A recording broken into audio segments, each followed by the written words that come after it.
ಕಾಂಗ್ರೆಸ್ ಹೀಗೆ ಸೋಲಿನ ಆತ್ಮಾವಲೋಕನ ಮಾಡಿಕೊಳ್ತಾ ಇದೆ. ಅತ್ತ ಕಮಲ ದಳ ದೋಸ್ತಿಗಳು ಕೂಡ ಒಬ್ರಿಗೊಬ್ರು ಹೊಗಳೋ ಕೆಲಸಕ್ಕೆ ಮುಂದಾಗಿದ್ದಾರೆ.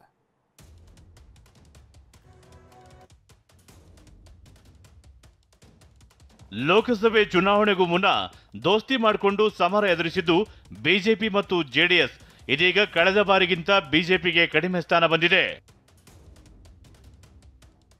ಕಳೆದ ಬಾರಿ 25 ಸ್ಥಾನ ಗೆದ್ದಿದ್ದ ಬಿಜೆಪಿ ಈ ಬಾರಿ 17 ಸ್ಥಾನಕ್ಕೆ ಕುಸಿದಿದೆ. ಇನ್ನು ಕಳೆದ ಬಾರಿ ಒಂದೇ ಒಂದು ಸ್ಥಾನ ಗೆದ್ದಿದ್ದ ಕಾಂಗ್ರೆಸ್ ಈ ಬಾರಿ 9 ಸ್ಥಾನ ಗೆದ್ದಿದೆ. ಇನ್ನು ಕಳೆದ ಬಾರಿ ಒಂದೇ ಸ್ಥಾನ ಗೆದ್ದಿದ್ದ ಜೆಡಿಎಸ್ ಈ ಬಾರಿ 2 ಸ್ಥಾನ ಗೆದ್ದಿದೆ. ಈ ಮಧ್ಯೆ ತುಮಕೂರಿನಲ್ಲಿ ಗೆದ್ದ ಸೋಮಣ್ಣ ಇಂದು ತಮ್ಮ ಗೆಲುವಿಗೆ ದೇವೇಗೌಡರೇ ಪ್ರಮುಖ ಕಾರಣ ಎಂದಿದ್ದಾರೆ.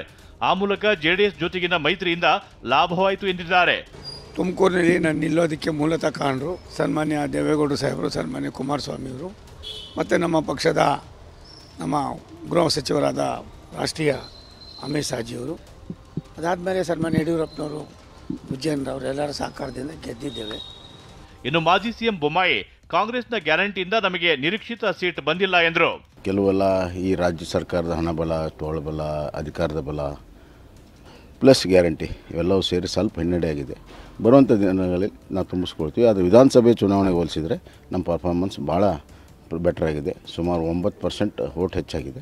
ಇನ್ನು ಬಿಜೆಪಿ ಪರಿಷತ್ ಸದಸ್ಯ ಎಚ್ ವಿಶ್ವನಾಥ್ ಮತ್ತೆ ಅವರದ್ದೇ ಪಕ್ಷದವರನ್ನ ಕುಟುಕುವ ಕೆಲಸ ಮಾಡಿದ್ರು. ಅಯೋಧ್ಯೆಯಲ್ಲೇ ಬಿಜೆಪಿಗೆ ಸೋಲಾಗಿದೆ, ಜನ ಇದನ್ನ ಒಪ್ಪಲ್ಲ ಅನ್ನೋದು ಸಾಬೀತಾಗಿದೆ ಅಂದ್ರು. ಇನ್ನಿವತ್ತು ಲೋಕಸಭೆ ಚುನಾವಣೆಯಲ್ಲಿ ಗೆದ್ದ ಬೊಮ್ಮಾಯಿ, ಗೋವಿಂದ ಕಾರಜೋಳ, ಡಾಕ್ಟರ್ ಕೆ ಸುಧಾಕರ್ ಸೇರಿದಂತೆ ಹಲವು ನಾಯಕರು ಯಡಿಯೂರಪ್ಪರನ್ನ ಭೇಟಿಯಾಗಿ ಮಾತುಕತೆ ನಡೆಸಿದರು. Bureau report, TV9.